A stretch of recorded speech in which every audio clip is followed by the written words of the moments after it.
Every passionate follower of Jesus has a deep desire to share their faith with others. How do we make and multiply disciples around the block and around the world? How do we do it at a rate that can compete with population growth, a growing secular culture, and 40% of the world considered completely unreached?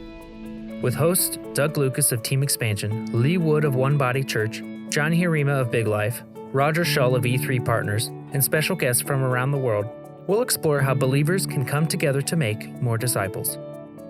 Welcome to the More Disciples podcast.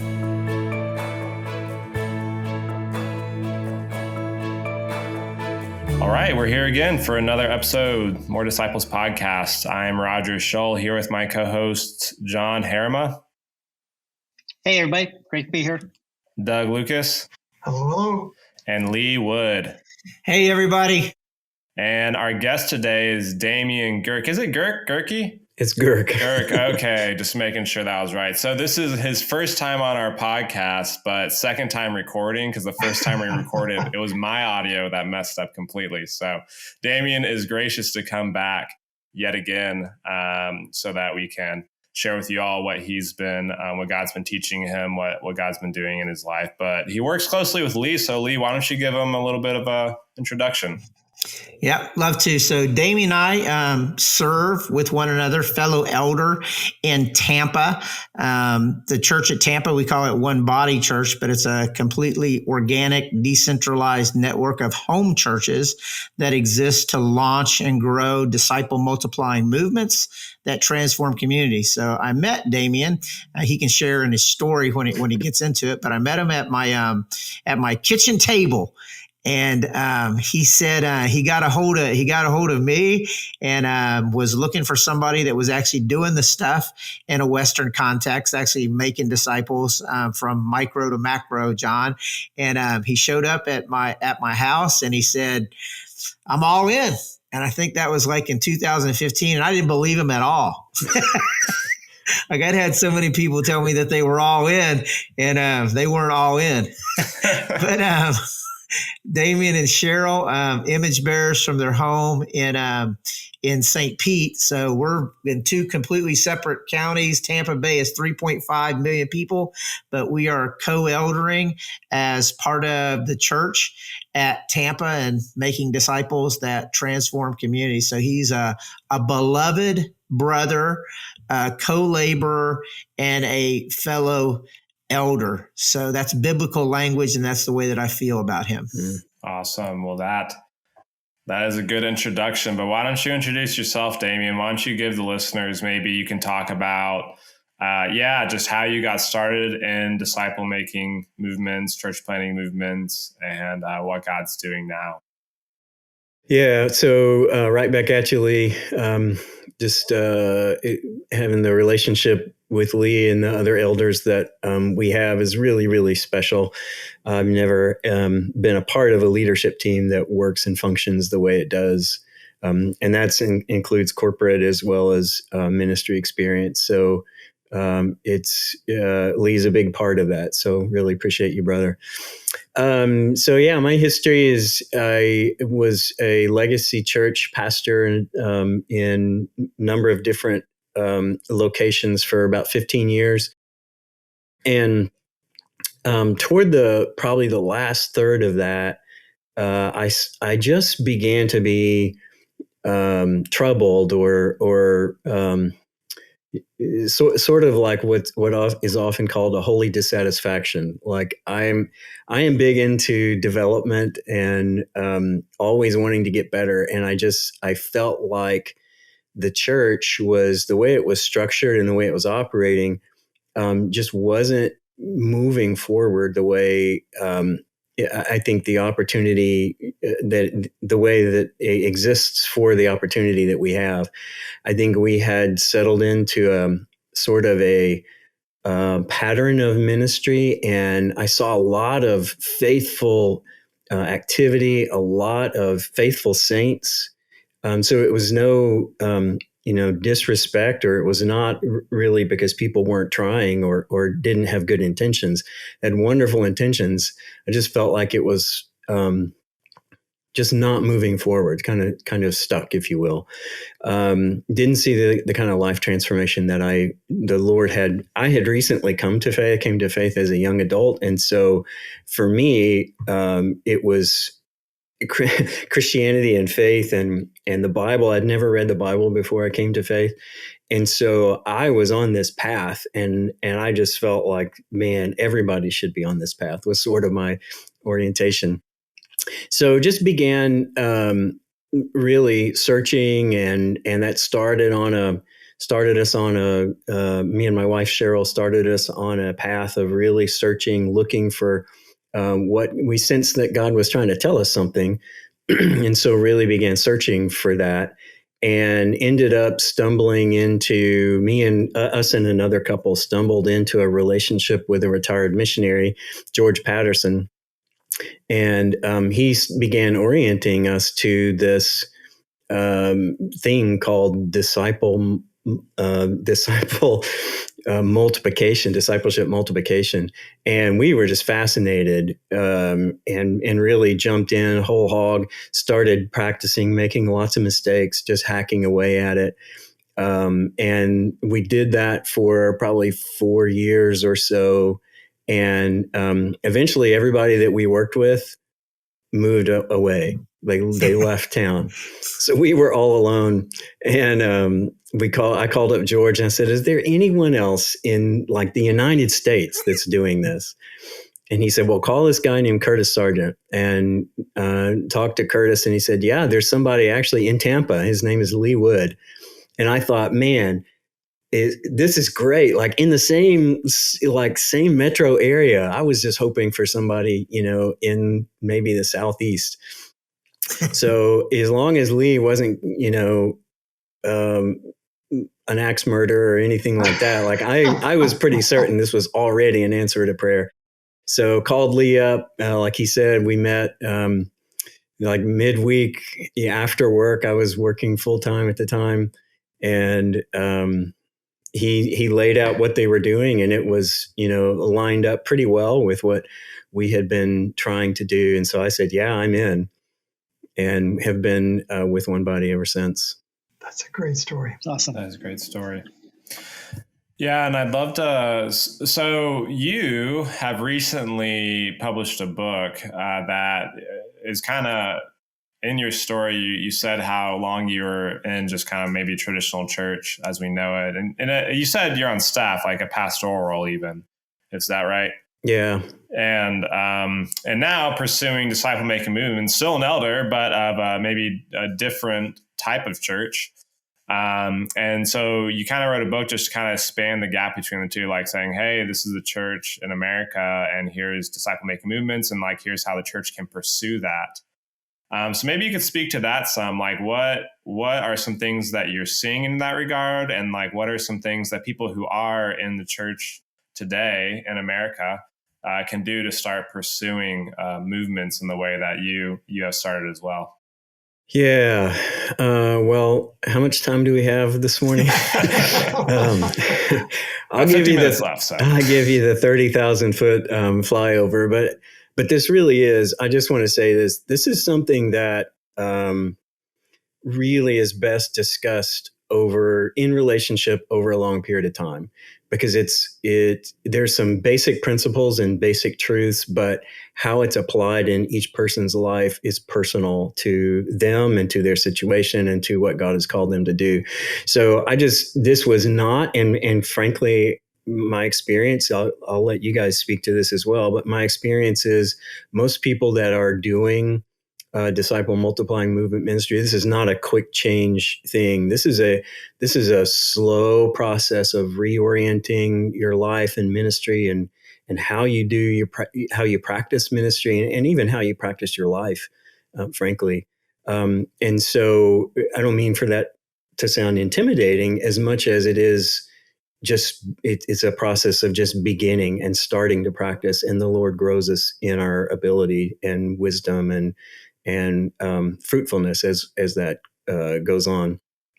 But that said, one of the things I think is, and I say this in the book, and I would hope this comes out to anyone who reads it or hears me is that I've given my best adult years and most of my money to the local church. So I believe in the local church. I support it. I want to see every local church flourish. And my heart is for local church pastors who dedicate their lives and sacrifice, so much to see the church prosper. And so in writing the book, I was really concerned that it would come across as an attack. I say this in the introduction, like, this is not an attack book. In fact, I've been over backwards to make sure I included that sentiment in the book. And even reviewers said, man, you need to stop apologizing. Just say it. And I wasn't apologizing. I want pastors to know that there is another option. One of the things I believe wholeheartedly in is that the way we're doing church in the West, we've changed a lot of the I don't mean this in a derogatory way, but we've changed a lot of the window dressing. Like, we've gone from traditional worship to contemporary worship to seeker, sensitive approach to attractional things to multi-site. We've done a lot of readjustment of some of the components of church. But by and large, the way we do church is the same way that the church that came out of Western Europe back after the Reformation. It's the only model of church we've really ever known. And so to speak of a new model, it's really an issue of a paradigm that pastors and church leaders need to realize there is another alternative way to do church that is biblical, that is sound, that is effective, and I would argue more effective than the traditional legacy church approach. And so I want pastors to know, and by the way, it's not right for every congregation, right? There's the management of it and the implementation of it is another issue. But I just want pastors to know that there's another alternative that they can trust in and that's viable. And just recognizing that there's another option, there's another way to proceed, takes a lot of the pressure out. It takes a lot of the animosity or the feelings of judgment, or, man, am I doing something wrong? We have such a heritage in our church, in evangelicalism, of wanting to do things the right way. We want to do things the biblical way. We don't want to introduce error. We don't want to do anything that would harm the bride of Christ. And that's a wonderful sentiment. But just to realize that there's another option on the table beyond what we have normally practiced, I think frees people up. So I think jumping in here is John actually was one of the people that I just thought of it, that read your book, that did like a what do you call that thing in the beginning? Endorsement about the book. And I think, if I remember your endorsement, John, because one thing I do have is a decent memory, that you said something about, if you could have written the book, you would have written the book, or right. something like that. So right. What were your takes on it, John? Well, I love the way that, Damian got into it, and just exactly what he just said, just a few minutes ago, is I believe, the church has several different expressions throughout the New Testament. And I think in the West, we seem to put all of our eggs in one basket. But I think, in order for us to have a healthy church, we need to have all the expressions thriving. And it's like having a wheel with different spokes. And if you start removing spokes, you lose traction. And I think in some ways that's what's happened. But I thought Damian did a masterful job in this book, and showing respect, but also saying, there are other expressions of church in the New Testament that we need to focus on and see all of them thrive, to see communities transformed.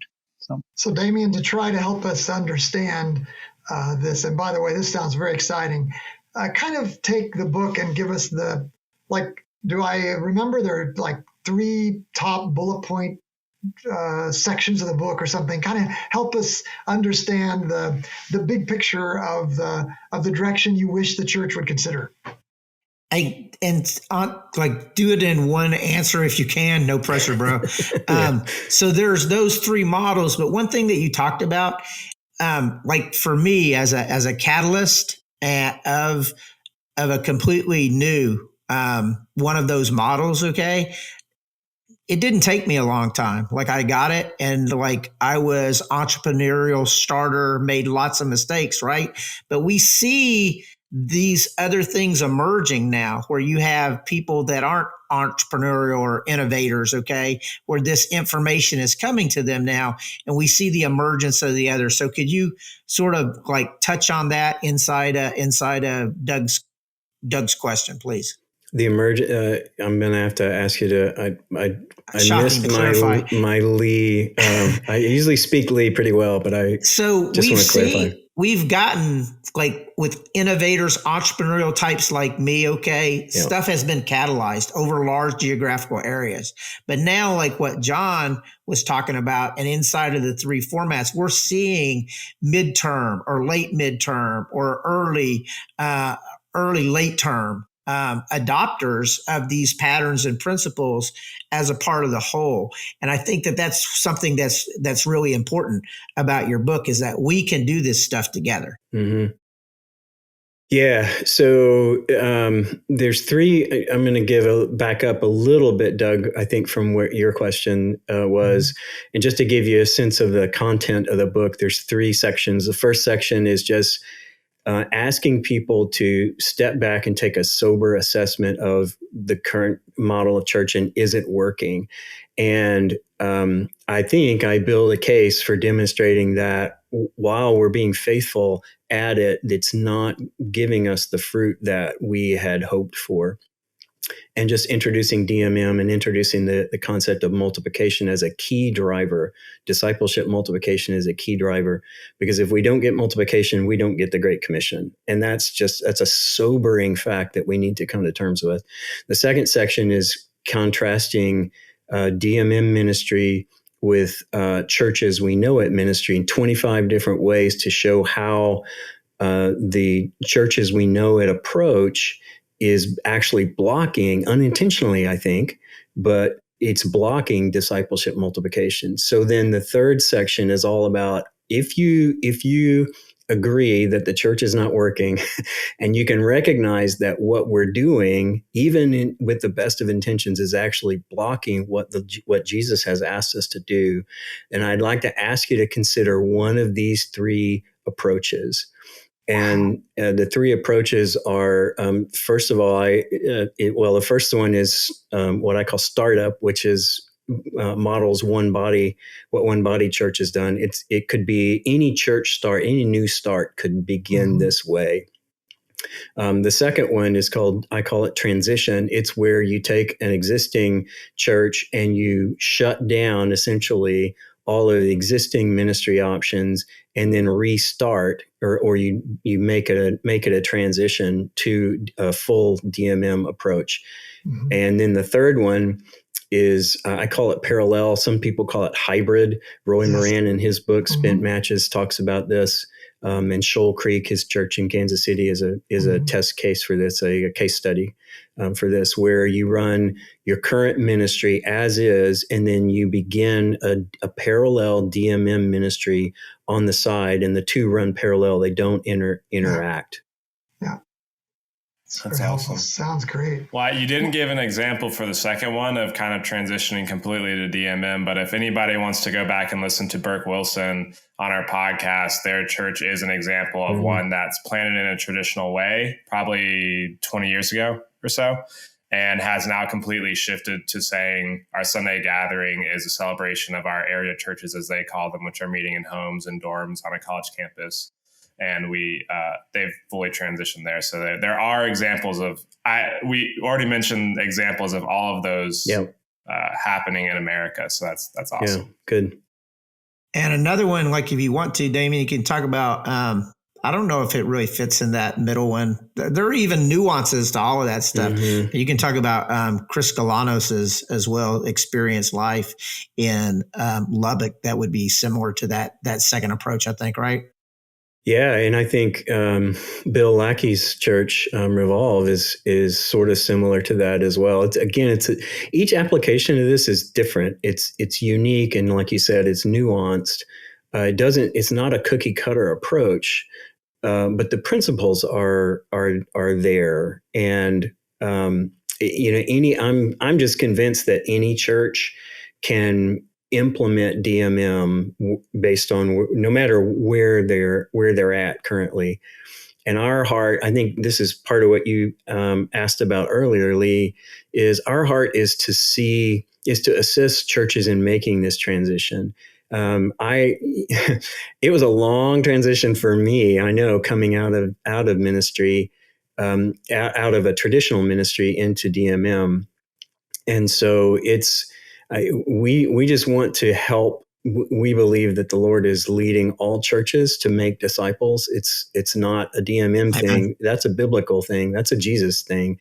Amen. So if you want to know how to make more and better disciples that make more and better disciples, then that's where our heart is. We believe we can help you, and we want to walk with you if you feel like you're ready to do that.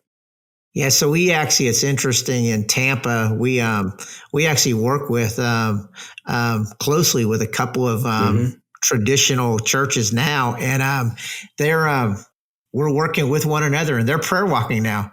They're going out prayer walking into the same community that we're sharing with one another. In other words, there's volunteers are all up in the mix with one another. We'll host people. We have an education assistance ministry that they let us use their buildings for those things. So seeing the emergence of even a larger fractal this happening with one another is a beautiful thing, and it looks and sounds like John 17 to me, where we dwell together in perfect unity. That from micro to macro, the whole world knows. You sold me. I just ordered it. It's on my nice. Right now. There you go. Right now during the podcast. So. Wow. Yeah.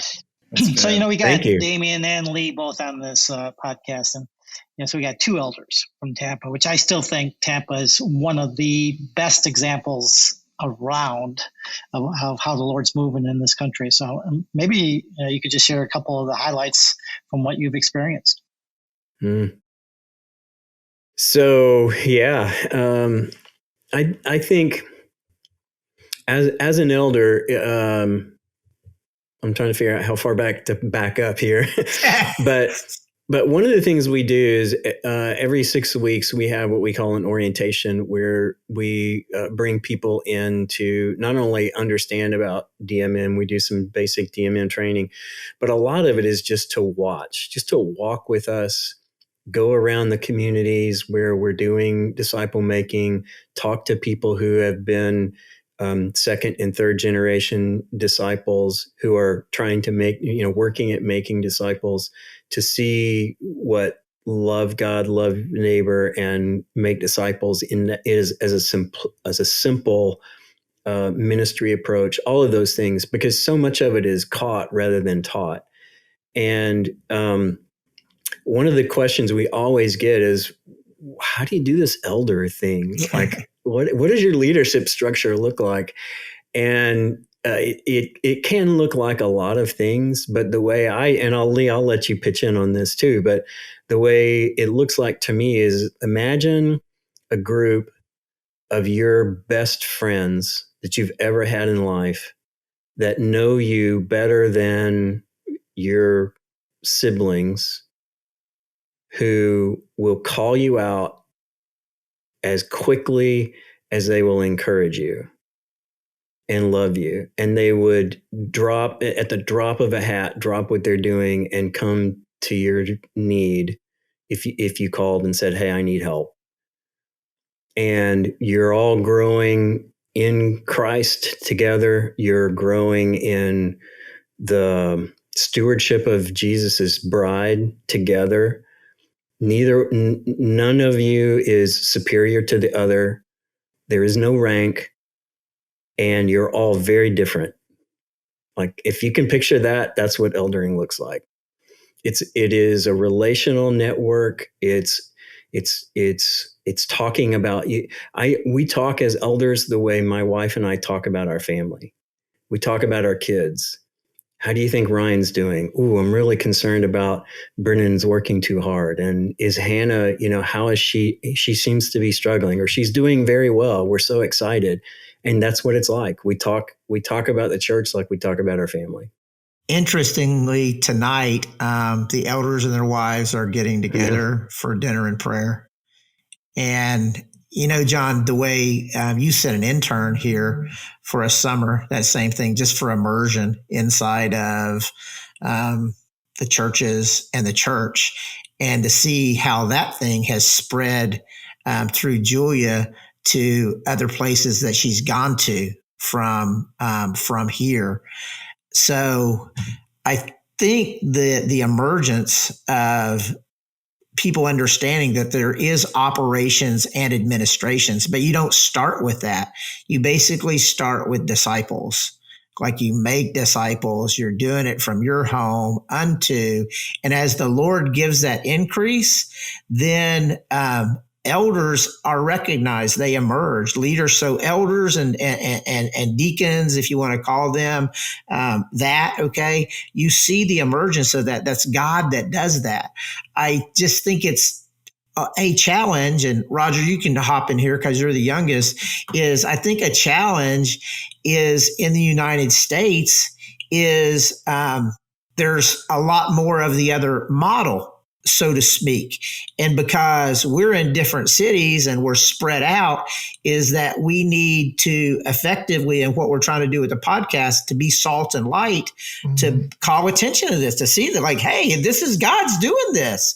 And there's not heresy, and there is leadership and multiplying leadership. And we are sharing, like there's the execution of that Acts 2 stuff. So, Roger, what would your thoughts be like as the younger person on there, and the way that you're gifted? Because we're completely different. Like our brains are wired completely different. Why is that such a challenge for people to get from a younger perspective what we're talking about, dude? Like get shifting towards disciple making movements? Yeah. Yeah, I would say it's a good question. I mean, personally, when I came to Christ, I was pretty much involved in disciple making movement work immediately. So it's kind of natural to me almost. But it seems to me like there's a lot of people, I think like just what you're talking about, just this is what we've always seen, this is what we've always known. So even we have like, not just people who have been believers for a long time. That's one thing. You're talking about paradigm shifting. Even the stuff of like, use a tool to share the gospel instead of just organically have a conversation, and the importance of just something as simple as that. But then we have new people coming to Christ, which we're in the Bible Belt. I'm in the Bible Belt at least. And they've seen church. And so it's like you've come to Christ and now having to like unlearn some stuff. And even like they've been around a lot of Christians who weren't acting like Christians. So even having to say like, hey, those things that those people who said that they were Christian were approving is actually a sin. So I think there is just maybe just so integrated in the culture that it is hard to see a different way. But I think, Damian, what you're saying is not saying any of that is bad. It just sort of is the reality of what we face, and to speak to even what you're saying is like, maybe we need to think of a different way. Like just recently baptized a guy, and when we first met him, it was actually a second gen disciple, a 12-year-old girl who just going 2x2 with just another woman, just met him. And he was like, I just came out of prison. It's kind of the 12-year-old girl was like, what? You were in prison for murder? What? But anyways, he basically was like, I was always hungry for Jesus, but I just saw the church around me. I didn't want that. I don't know why exactly. But that's just where he was at. I mean, and so, but he's come to Christ and baptized. And now he's even sharing about his baptism, his story with his friends. So we call up another friend that's in jail, his like best friend. And same thing. The guy's like, man, I want to read my Bible, but I don't want to go to the church around me. Again, who knows why? I mean, I think probably they benefit to go to the church around them. But for some reason, there is just a mindset difference that we maybe can recognize or should recognize, to say like, hey, if we want to see the United States reached, we need to have thriving churches as we know it, but then we need to ask like these people that don't want to come to that, how are we going to reach them too? Great way. And multiplication is essential in that, and I mean, it's not like, even that guy who got baptized, he told his mom, who's been faithfully going to church and when he said that he told her that he got baptized. Apparently she was like screaming through the phone so loudly he had to like pull it away from him.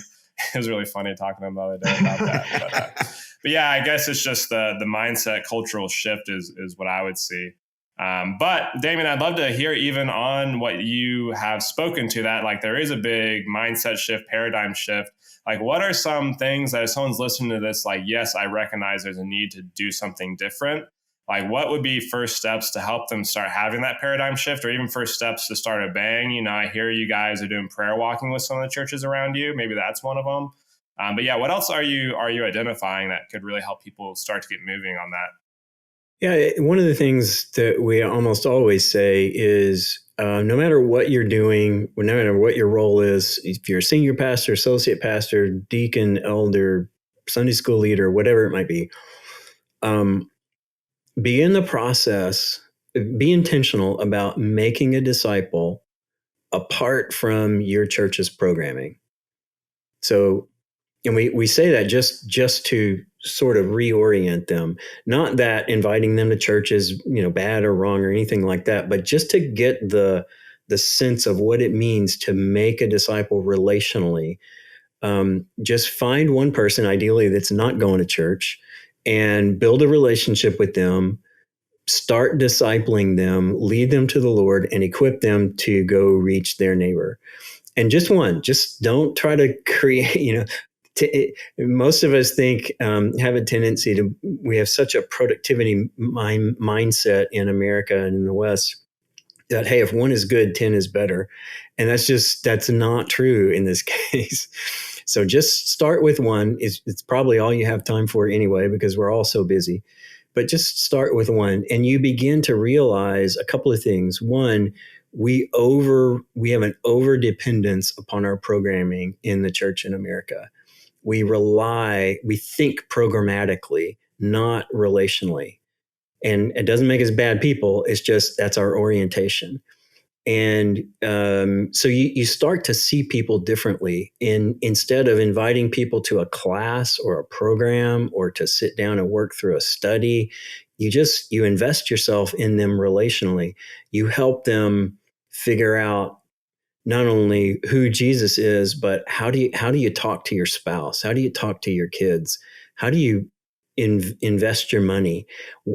All of these basic life principles that are all spiritually grounded and that the Bible speaks to significantly, so that you can reorient people's mindset to Jesus as their king, rather than just doing these quote unquote Christian things or having a Christian way of life or attending Christian events. And again, not just saying that disparagingly, but we tend to default to that. I wonder, Damian, if you could say something to the question that I think I hear most often when approaching existing congregations, and that is that the staff, or especially the lead pastor, the lead teacher, is afraid that as we distribute the number of people who are multiplying disciples or leading these groups, facilitating groups, as we distribute that somehow there will be this brain drain at best, or at worst, a heresy that will develop. And I know all of us try to give answers to this, but I think it's the most common issue that comes up. And in a church with whom I've just been working with, they just basically said, we got to think about this, because I can't imagine that you would let just any lay person facilitate a disciple-making group without having, trained in seminary or something. What do you tell them about that, Damian? Well, a couple things, and this would be a series of podcasts to go through this, right? So again, not trying to be oversimplistic, but just to stay at a high level, this is why you have to understand the different paradigm. So in our paradigm, we have a programmatic approach where we believe one teacher teaching, by the way, in a method where one person is doing 99% of the speaking and everyone else is sitting and listening. So imagine changing that to one person having an interactive conversation with another person where the other person gets to ask questions and then practice immediately in the context of a loving relationship how to put this into practice. And that person always, the person that's being discipled, always has somebody to call. If they have any question, they can ask it. This person is, you're walking with them day in, day out, sometimes 24/7, right, Lee? And so that person can grow in a relational context. Now, having said that, so the point is, you make sure that everybody that's being discipled is being discipled well. Now, the follow-up question is, well, how do I know that the people who are doing the discipling are doing that well? That's a really good question. Because how do you know they're doing it now? Right. You really don't. You assume it is because you're doing quality teaching and your programming is sound and all that, but you don't know. You're assuming that there's no heresy being included. You're assuming that people aren't deviating a little bit or introducing their own, thought or their own goal or their own, perspective and things like that. You just assume that, but you don't really know.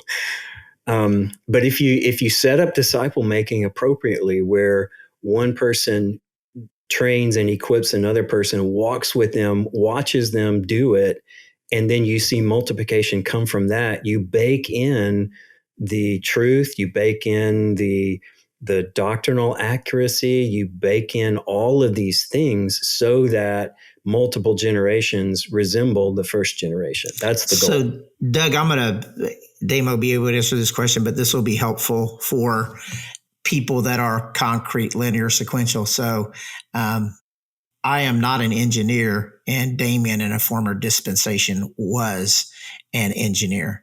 So John and Damian would be very similar in the way that they think. And Roger, probably you too. Me, not at all like that. So Damian, could you speak to how we as a church in Tampa that focuses on making and growing, multiplying disciples that transform communities, could you speak about our WIG lead measures, accountability, and having a scoreboard, so to speak? And I think that'll be, if you can speak to that as a church that's doing that, that could be helpful to our listeners. Sure. Yeah, we have, by WIG, Lee means a wildly important goal. And that is to see consistent 4 generations of disciples and churches in across our church network in Tampa Bay by the end of 2022. And in order to get that, many people say, well, wow, that's kind of like a goal that we just shoot for and we, press hard to get to 4 generations and celebrate and woohoo. And that's not it at all. The idea is we've already been to 4 generations. We've been to 6 generations. And because we didn't do it well, they evaporated.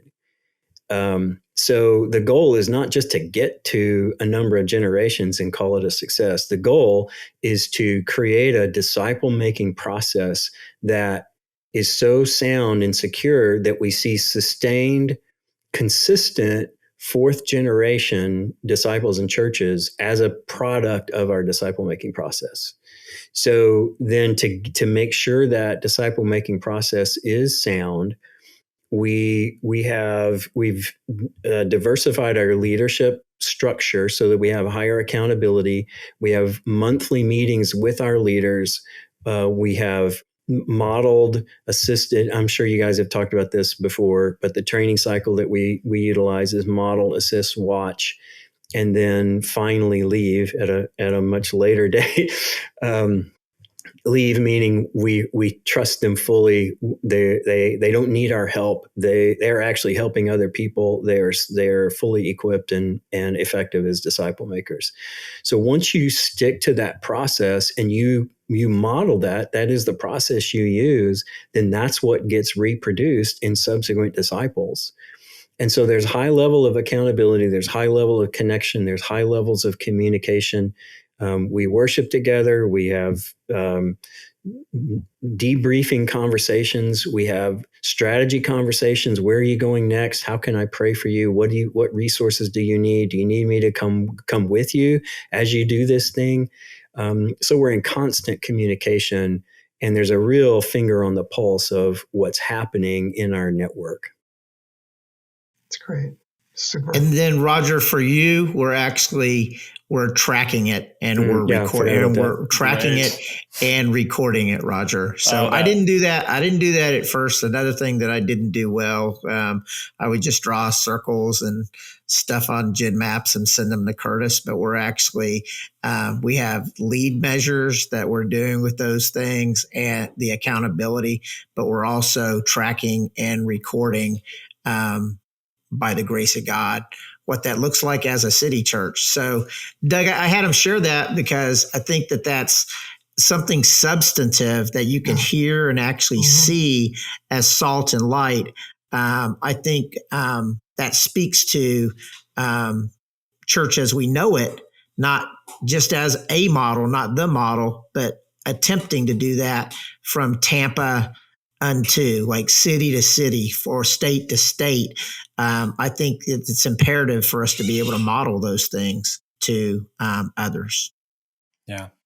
Hey, it speaks to my heart that you're tracking it too. So important. So when you track it, you can write it down, see trends over time. You can send it to other people to say, hey, here's what God's doing, learn, so. That's what we need. We need these models that we can lift up to local churches in which they see this might work for us. And right now we have a dearth of models. We don't have as many as we need. So I think this is really great stuff. I think just to, again, with the understanding that there are going to be traditional church leaders hearing this, just to give you a sense of what we're tracking, the details that we're tracking. It's not necessarily events, but it's things like how many people are actively involved in this training cycle with the people they're discipling. How many new believers do we have? How many people are in an accountability relationship? How many, and we're talking about, by people, I mean what we call leaders or emerging leaders. So this is anybody that's actively making disciples. How many people in each of our groups are actively making disciples? And then we're completely redoing our systems. But the idea is to be able to track this over time to see trends in these things. So how long does it take for a new church to form on average? Or are we seeing increasing numbers of people being involved in the training? Are we seeing decreases in the number of people in accountability? Ooh, that would be a red flag. And that allows us as elders to say, hey, here's where we need to pay attention to. And we're doing this, we're setting this up to track quarterly. So we have a dashboard that we can look at quickly, and it gives us a sense of these trends so that we can see what's going well, what do we need to celebrate, what do we need to leverage in terms of success, and what are our areas of concern that we need to pay more attention to. Roger loves this stuff, man. Either geographically or by leadership stream. You're getting excited, aren't you, Roger? I am getting excited, but I hear you saying with that is you're tracking not just like numbers, like baptisms, new believers, new churches, but also Correct. like depth measurements, like, hey, are people actually being held accountable? And because that's important. I mean, we talk about, take care of the depth of your ministry, and God will take care of the breadth. And I think I have heard from Christians who have legitimate concerns about saying like, well, if you're multiplying so much, how are people actually going to learn the word? How are people going to grow? So I hear you saying, no, we actually care about both. Care about breadth and we care about depth. You know, we want both those things, and I think they can happen. So Roger, maybe we can ask Brandon to put the name of Damian's book and some kind of link. I guess it's just In the Way that they could search for Damian's book on Amazon. We put a link for it in this broadcast. Yeah. Also, what's the date? What's the date and time of the webinar? Like you might speak about that so that we could put that in the notes as well, Damian. Yeah. So we're doing a webinar on March 30th at 1:00 Eastern, and it's me, Roy Moran, Chris Galanos, and Bill Lackey, and we're talking through each one of those three strategies for implementing DMM in an existing church. And it'll be an hour and a half. And so it'll be kind of a panel approach. And then from that, we hope to identify if there's people who have questions and really want to pursue this more in terms of unpacking what it might look like in their church. We'd love to set up a time to talk with them and talk through the different issues and begin a process of planning, helping them plan to do that. Awesome. And that's March 30th, 2021 for all of our future listeners. So Yes. if you're listening to this in 2023, there may or may not be a webinar on March 30th. Well, that's awesome. we're recording it. It'll be on Facebook as well. So people will, even after the fact, people will be able to go back and view it. So what time is it though? Did you say, Damian? It's 1:00 Eastern. 1 Eastern. 1 o'clock Eastern. Yeah. Awesome. March the 30th, 1:00 Eastern. And the title of the webinar is called COVID Movements and the Future of the Church.